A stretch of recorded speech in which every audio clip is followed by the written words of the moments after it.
How's it going, guys, and welcome back. In this video, we're going to be checking out all of the patch notes, all of the changes that were involved in the latest update of Sekiro Shadows Die Twice.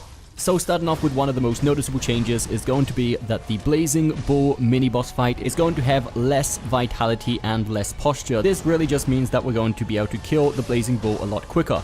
His moveset is still going to be exactly the same, nothing's really going to change other than his vitality bar and posture bar are both going to be nerfed. The next thing I'm most excited about is that the drop rate of the divine confetti that can be farmed from the Blue Smurais in Ashina Castle is actually going to be increased, which will make it easier to farm divine confetti, which are really one of the most OP items in the game. Now on the topic of items, the Gokan Sugar and Gokan Spiritfall used to have a bug where sometimes it simply would not work properly, it would not reduce the posture damage you take while blocking and deflecting, and that has now been fixed with this latest update.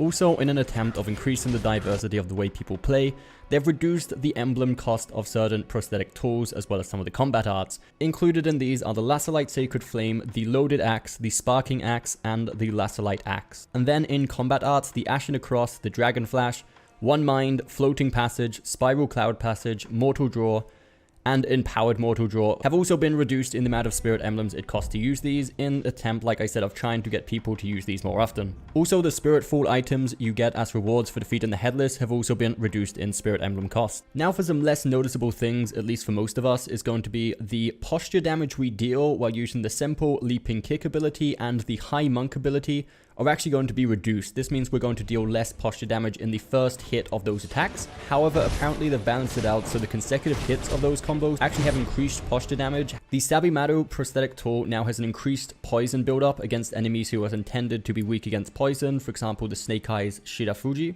Also, the price of purchasing information of Anayama the NPC merchant in Ashina Outskirts has now been reduced pretty significantly.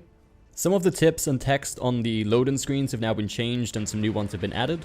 Now the chained ogre that we can find in Ashina Castle a little bit later on in the game has red eyes, as opposed to before he did not.